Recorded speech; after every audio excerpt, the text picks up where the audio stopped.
It was a state secret as it was designed, built, and tested by Dornier in the 40s. The Doe 335, the fastest production model piston engine plane in the world, whose performance has still not been surpassed by any other propeller fighter. More than 40 of these planes were built and flown in the final months of the Second World War. In France, England, and the United States, the Doe 335 was thoroughly retested, but only a single plane was preserved to this present day. In October of 1974, this once secret plunder of the Americans was returned as air freight to Germany. Lufthansa Transall brought the weathered former Wonder Weapon from New York via Frankfurt to Oberpfaffenhofen and back to the Dornier factory. Once more, a Doe 335 was to be overhauled, rebuilt, and restored as a museum piece to be displayed in the Deutsches Museum in Munich as proof of a pioneering achievement in high-performance aircraft design. A unique airplane, unusual in its concept and appearance, extraordinary in its performance.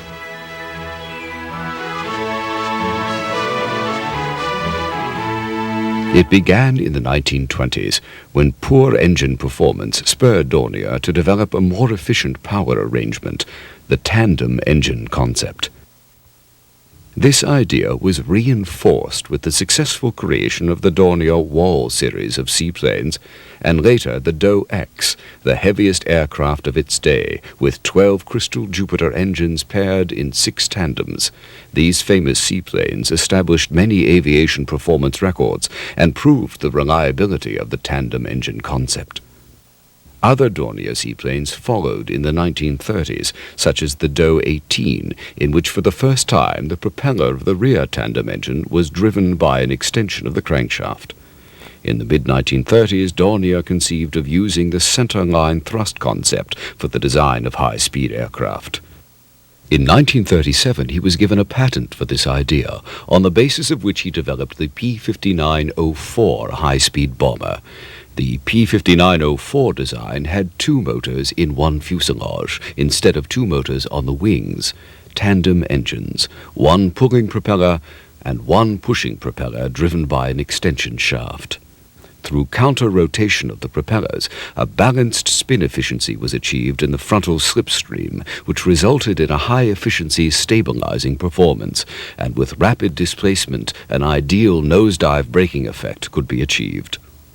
With the power from both engines being delivered down the center line of the fuselage, it is possible to achieve a clean aerodynamic wing, permitting higher velocity by minimizing frontal resistance. At idling and open throttle, there are no moment alterations around the vertical axis. For one-motor flight, no more tail assembly corrections are required, and the rotation is normal. The danger of one engine failing during takeoff is thereby eliminated. It is possible to take off with only one engine. Convinced of the performance capability of the tandem engine design, Dornier contracted with Schempp-Hirth to build the Göppingen Go 9. Now Dornier would be testing in practice what was developed in theory. Designed by Ulrich Hutter, the Go 9 was a Doe 17 diminished in size to a scale of 1 to 2.5. It was powered by an 80-horsepower air-cooled engine driving a 4-bladed wooden air screw behind a cruciform tail by means of a long extension shaft. The Go 9 was first test flown early in 1940 with excellent results. The extension drive shaft operated without vibration, and the pusher air screw proved extremely efficient, propelling the plane to over 140 miles per hour in level flight.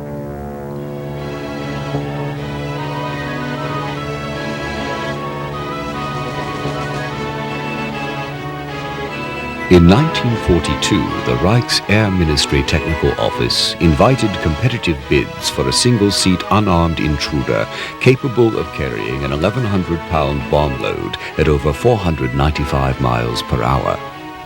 With its excellent Go 9 test results and Project 231 design proposal, Dornier was selected over Arado and Junkers as the winning contender.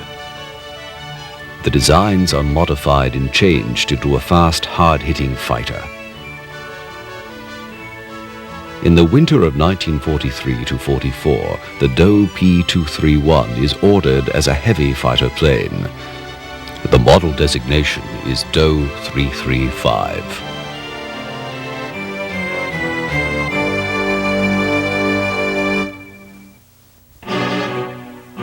Besides the actual construction of the Do 335, extensive measurements and tests were carried out. Shown here is a model Do 335 in the wind tunnel of the Dornier factory. Taking measurements in the rotating wind tunnel, the model will be placed in a vertical airstream and left to spin by itself.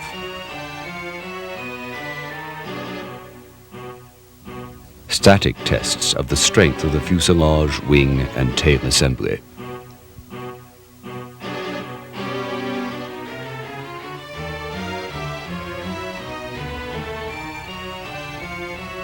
Technical vibration tests of the nose wheel landing gear on a test stand.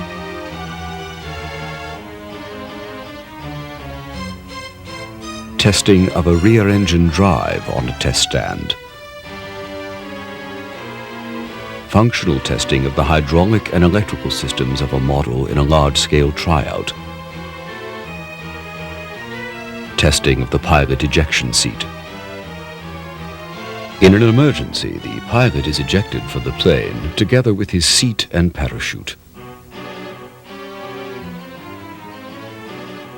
The ground performance of the Do 335 is also tested with model planes. Simulations of normal and emergency belly landings on land.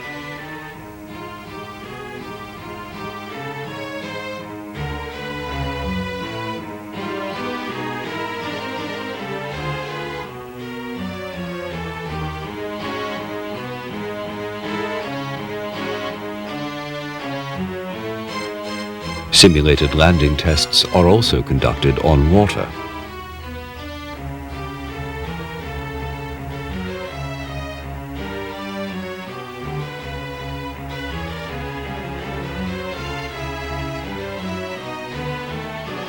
Rare scenes of the construction of the first Do 335 test model.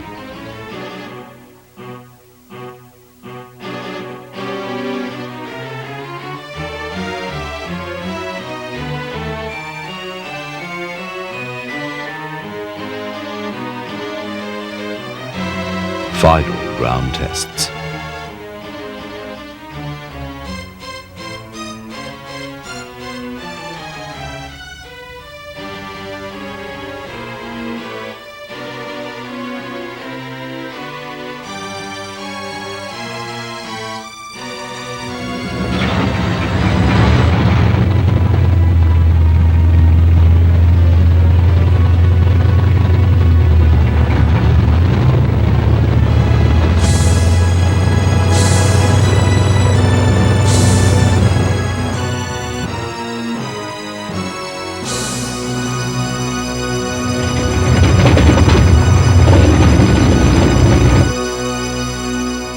Only 9 months elapse after the placing of the order before the unusual plane begins its first flight in Mengen in the state of Württemberg, Germany.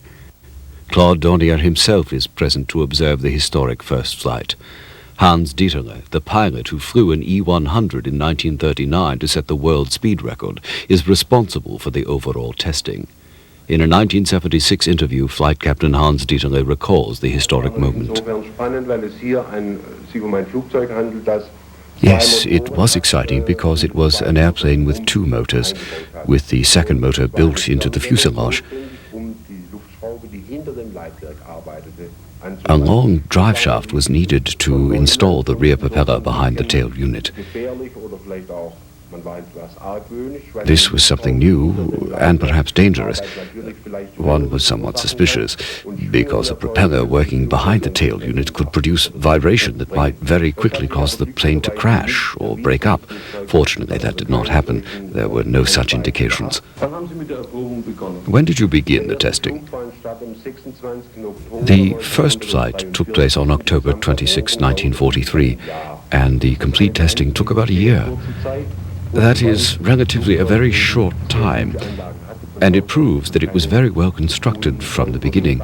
There were no insurmountable difficulties during the testing or with the achievement of the plane's highest performance. The subsequent flight testing in Rechlin also ends with unequivocally positive results. The expected flying capabilities are attained and even surpassed.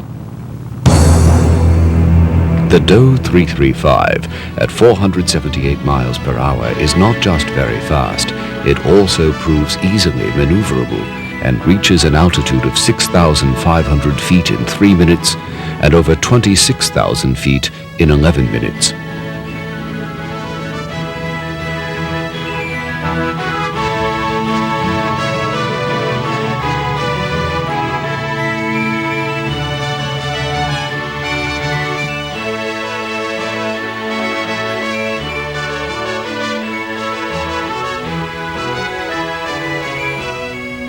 During simulated failures of one engine, a speed of over 342 miles per hour is maintained.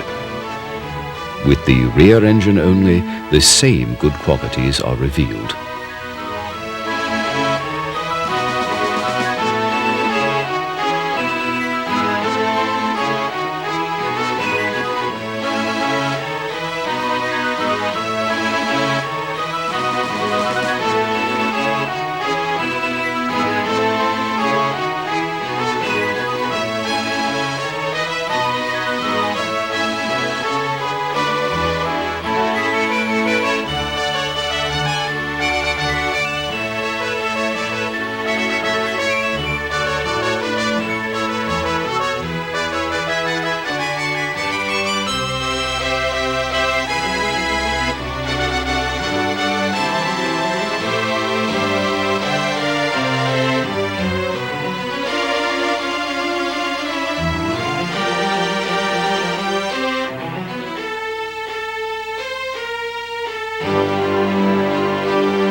As soon as possible, 14 additional test planes are to be built and tested, as well as 10 O-Series machines, 11 production models, and 3 two-seater trading planes.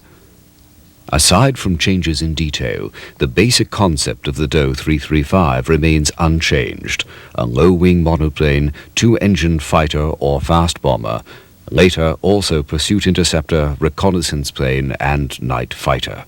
The fuselage is of all-metal shell construction with 24 ribs. The all-metal wing is welded onto the fuselage. The landing gear is hydraulic. In the wing surfaces are fuel tanks, main compass, hydraulic tanks, and oxygen bottles. The pilot reaches the cockpit via a ladder that folds out over the wing lining. The control area of the Doe 335 is standard, with a compressed air ejection seat designed by Dornier.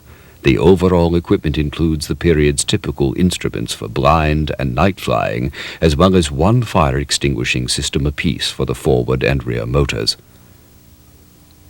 All the trial models of the Doe 335 are equipped with the operations-tested Daimler-Benz engine DB603A. Each has 1,750 horsepower.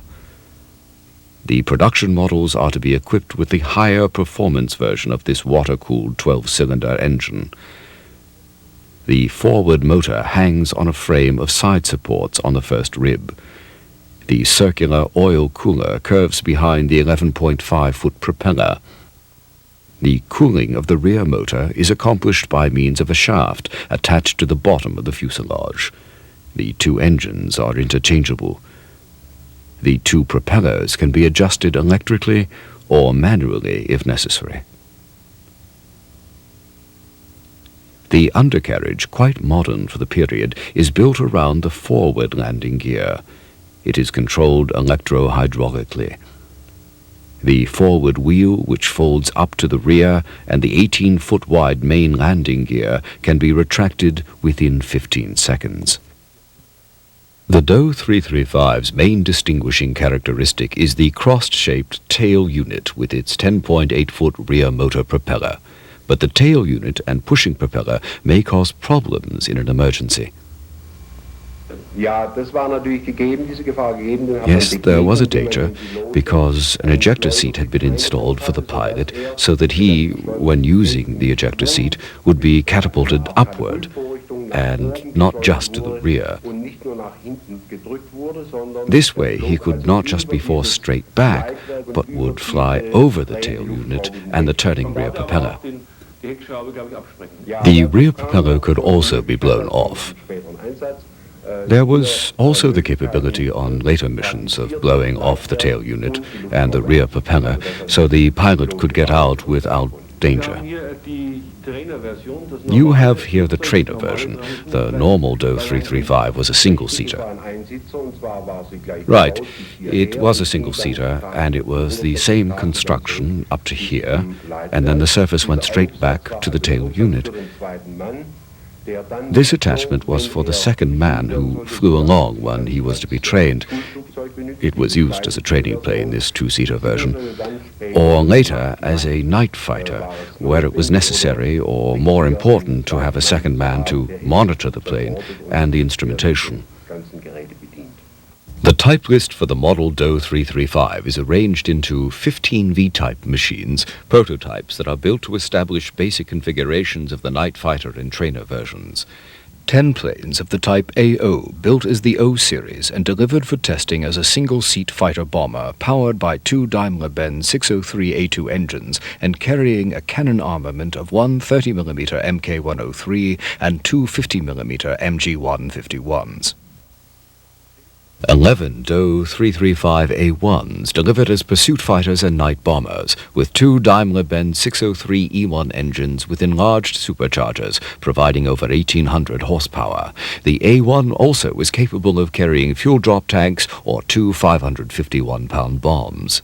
The Doe 335A4, an unarmed long-range reconnaissance plane built in the fall of 1944, possessed a similar airframe to the A1. It had two RB5018 cameras in the weapons bay and was intended to be powered by two Daimler-Benz 603G high-speed turbocharged high-compression engines.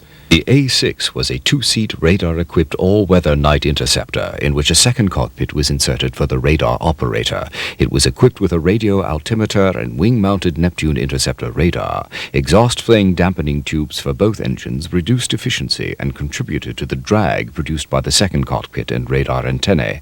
These additional components increased the total loaded takeoff weight to over 10 tons and reduced performance by 10%.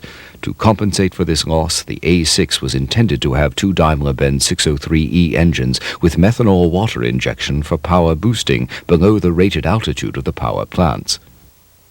The A10 and A12 were dual-control conversion trainers equipped with full instrumentation and controls and occupied by the instructor. The second genuine production Doe 335 was in fact an A12 trainer. With the worsening war situation, development of the Doe 335 program switched from the A-series fighter-bomber to the more heavily armed B-series Zerstörer, the pursuit interceptor. Over 40 Doe 335s are built and tested. Many models are still incomplete when American troops occupy the factory in 1945 and marvel at the huge one-seater.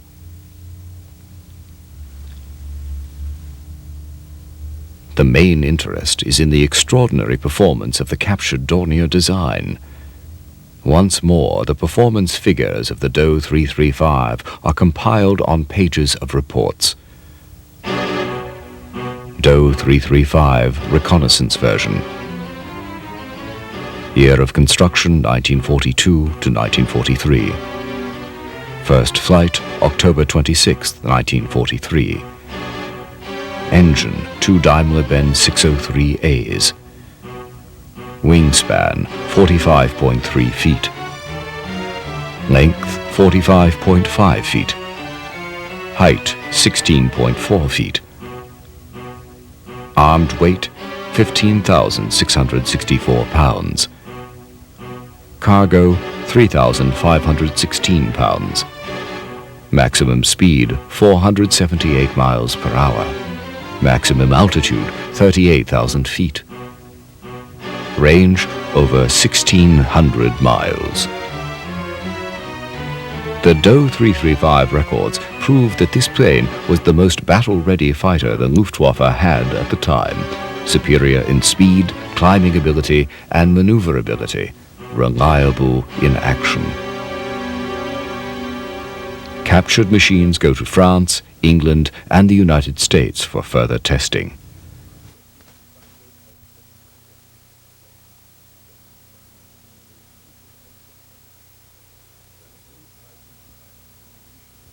For the first time, aviation experts learn of the further development plans that Dornier had already projected and drawn up.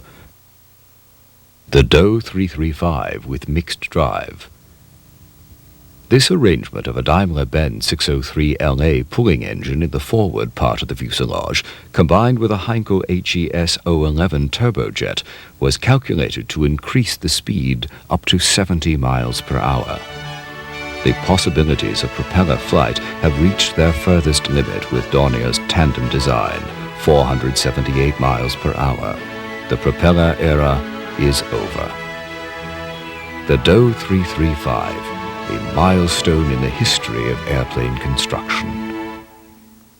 In October 1974, the American DOE 335 No. 102 is returned to Germany on loan from the Smithsonian Institute, where the plane, after thorough test flights, stood for more than 25 years in the open at the U.S. National Air and Space Museum. Once more, the last DOE 335 is overhauled at Dornier for the museum, effective evidence of a great engineering accomplishment. Evidence, too, of the high achievement level of a tradition-rich firm. Today, the DOE 335 is only an aeronautical curiosity, another what-if in Nazi Germany's arsenal of delayed miracle weapons.